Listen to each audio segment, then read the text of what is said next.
Danny O'Donoghue, good Oi, morning. how are you, brother? Great to see you. You too. I love that we're colour coordinated today. Who knew? Oh, I mean, the green shacket, the Irish Army who green. knew that we were at the top of the tower here in the full Irish regalia. Yeah. Anyway, good to see you looking well and happy, and the album is flying. Congratulations Thank on your you. new album. I was listening to your album. I have been listening to your album. It's emotional. Let's not lie or beat around the bush. It is an emotional album, and I can't imagine. That's me listening to it as a punter. How has it been for you to write it and to let it out into the wild? I think just very cathartic. I didn't realize how much I needed to write the album. I knew I needed something to aim at. Obviously, after Mark passed, we didn't do anything for a number of months, and we were kind of just trying to weed through, I guess, the grief and find out where we wanted to go. But I just had this feeling like I needed to do something to put some kind of marker in the sand for us to get together to kind of get through this, because it's not just he was my best friend, but there's Glenn as well, who we've been in the band with for 17 years. There's all our families, there's the script management, there's our team that we built up, there's nearly 40 people crew and everybody that we've toured with, and then on top of that the millions and millions of people who Mark has touched their life, you know. And what I wanted to do was, I didn't realise it, but I wanted to put something in the sand for us to all kind of work together and work through. And if it was something that we would release, then great. But if not, we could have been just sitting on something that was like a great project. But it really galvanised us. It brought us together as people, and also took our mind off the gravity of the situation. And then to aim at something that I've been a firm believer my whole entire life is music is magic. And music, it really is magic. It can get you through. It can, like in 3.5 minutes, it's almost like a mini movie. It can teach you morals. It can bring you from sad to happy. It can bring you from happy to tears. It can do all those amazing things. The album is a love letter in some ways. It's a memorial as well. It's upbeat, of course it is, but it's to remember your friend. The song "Gone" was probably the first one that came along lyrically, because I kind of got mental block over trying to figure out what's the right way to encapsulate him in music. And you know Mark anyway, he's not really a big ballad guy, and he doesn't want to be sentimental around. He's just like more drive, more tempo, more bass, you know. He's a very driven guy. So I think for me to be able to put him in a song that has the same energy and zest for life that he had was important to me. And then when I wrote that lyric, like a shooting star across the sky, in a second you were gone. Why do stars that light up twice as bright only burn for half as long? So that to me, I was like, bingo. That felt like a thorn kind of came out my heart, and I couldn't stop writing then. And I felt like I've now been able to achieve the celebration of somebody's life, as opposed to mourning their loss and grieving their loss musically. I remember when I heard the news, I was in my dressing room in the Late Late Show, the TV show I used to present, and the news came through, and I was utterly shocked, because that corridor was just always full of you guys coming in with the band, with the script, and it was always a source of joy, because everyone was excited, the crew was excited, the audience were excited, we were excited, I was excited personally, because I always felt you were a lovely bunch of lads, and I loved seeing you come in through the door, whether it was on your own for the toy show or with the band. I loved it. You know, and when I heard that, I thought, well, that's all wrong. That's a young man. That's a guy full of. And you've, in the course of our short interview, you've only referred to him in the present tense. He's still here. You know, for people who didn't meet him, I'd love to bring him into the studio here for a moment and just. Who was Mark? He was just a really fun guy to be around. Great, loyal, driven. You know, I grew up. I idolised the guy growing up. He was strong. He was from a pretty rough upbringing, you know, rough background, but still had a tender side to him. I was from Ballantyre. He was from James Street, and at the time I was going through. Well, I don't mind saying it, but I was going through a lot of stuff personally as a teenager. I was diagnosed with this disease called Wilson's disease, and. So I lost all my friends. They're kind of like, if they think if you have a disease that they're going to get it. So I was kind of shunned away from all of those. So I lost all my friends at around between 12 and 14. It's 2 years was pretty rough, as bumpy as you say. I seen his dance class, and I went into his dance class, and it was the most fun thing I've ever seen in my life. There's a guy standing at the top of the room. There's 30 girls there, all just like drooling, over him and the stuff.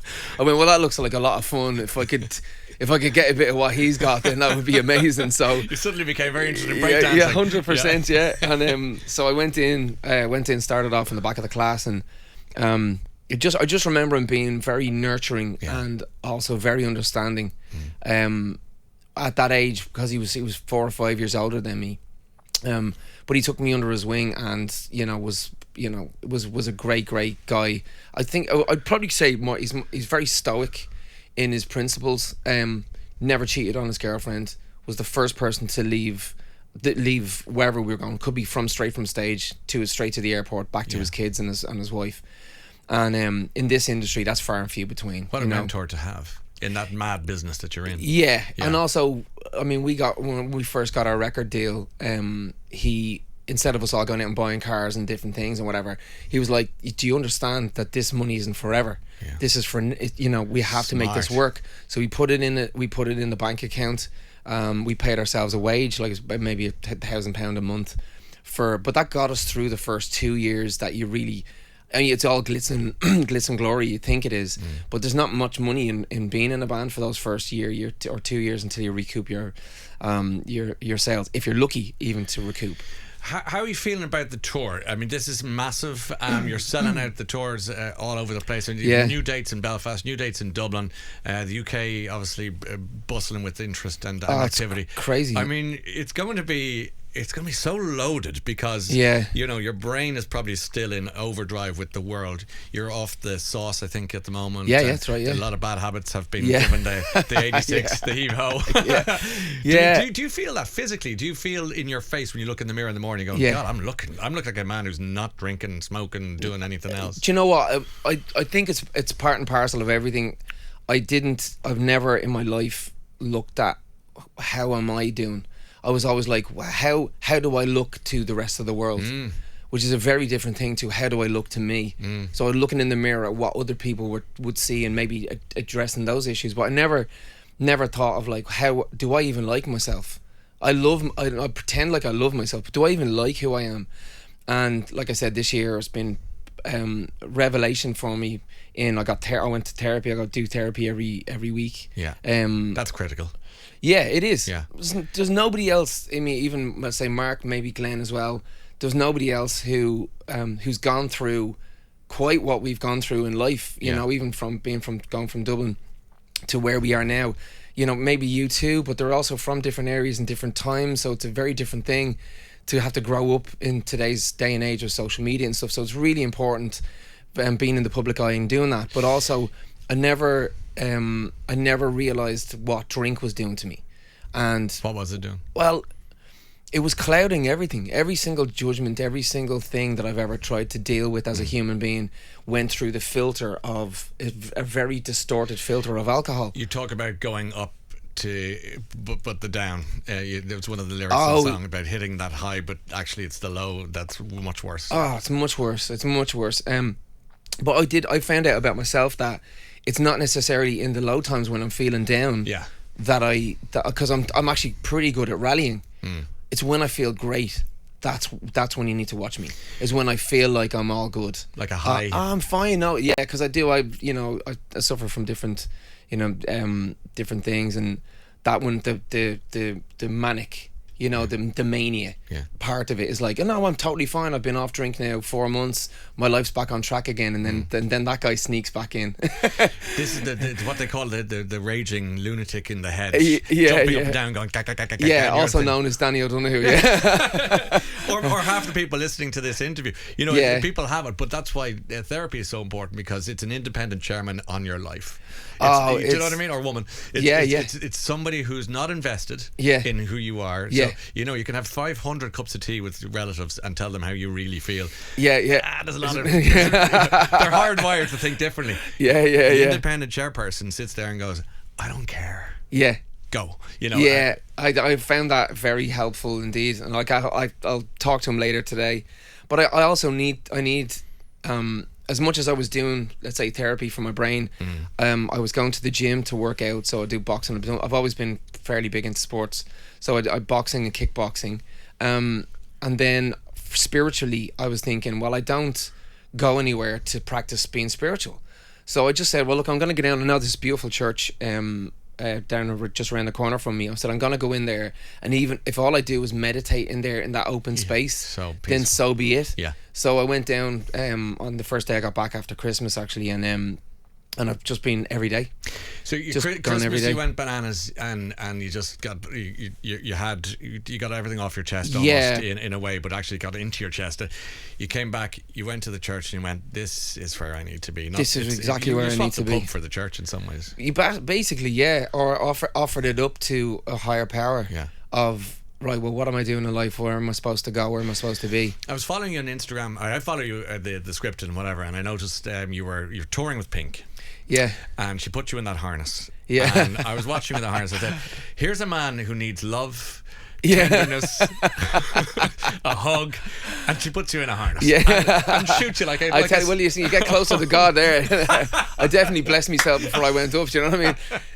What were you, how was that for you? That looked mental. Do you know, it was just amazing. I've been trying to look for things to do with the script, because we're on our 7th album. We've done toured the world nearly bloody 9 times now. 17, 18 years together now? Yeah, 17 years. Amazing, yeah. And so I'm looking for different things. So I've got a friend of mine has just been out on the production for Taylor Swift.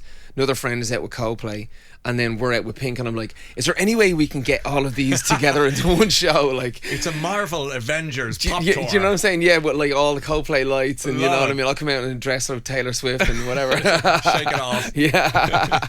So what's bringing you joy? What's making you smile? The way you're easy to laugh, but I know your head is is clouded as well, I'm sure. But what's bringing happiness to your life? My girlfriend, probably. Great. Number one. Solid. Yeah. Beautiful. Yeah. Listens, all of the things. Yeah. Gets talked at. Yeah. No, she's brilliant. To be honestly, genuine. I know I sound like a hippie, but music brings me so much joy. Music is besides my girlfriend, music is the main thing. It's so old fashioned to say. I know I sound like a hippie. But it does look like it's like music can change the world and all this kind of stuff, but genuinely it brings me the most amount of joy ever, which is why I've been doing it for. Yeah. I mean, I've been known for 17 years, but I was doing it before then, probably another 17 years before then. Breakdancing in James's Street. Yeah, I was. Let's not lose sight of your past. Getting chewing gum on me flecky tracksuits off the ground. Get up there with white socks and jeans. Yeah. But that's a lovely reflection from those days too. And now back today, you're, as you say, with your girlfriend, popping into whatever church you need to get to, just to say, are we all good in the world? Yeah. Therapy over there. Yeah. Kickboxing as well. Kickboxing. You got your ducks in a row here. I'm trying. This brilliant album. I'm really trying. And I think being sober, back to the kind of thing about being sober again, is I think it's like, in order for me to process these feelings and to not kick them down the road, I need to process them 100% sober, because there's so much at stake right now. Like, we could be the band that lets something like what happened be the end of us and be the end of him and his legacy and all that, or we can rally, we can make, like, my family, Glenn's family, even Mark's family, they all still benefit from what we're doing moving forward, and we've made that a big thing for us, is that it's not like we're taking over the script now. Mark is still honorary member of the script. You're evolving. Yeah, we're evolving, and also keeping everybody trying to do our best to keep this whole thing on the road. Yeah. Danny O'Donoghue of the script, the UK and European tour begins in November. I'm looking forward to seeing you. Yeah, it'd be brilliant, man. Come down. I will, no question about it. Tickets available now at thescriptmusic.com. The album, if you haven't heard, you've heard a few tracks, we've been playing it here, but if you haven't heard it in its entirety, it's a story. It goes from A to Z. It's a bit like the old vinyl albums where you listen to A and B. Listen to it from beginning to end. Don't just pick tracks. It's not a tapas meal. It's a delicious 3-course affair. So congratulations. It's lovely to see you. Thanks, brother. You too, man. Okay, see you soon. Virgin Radio.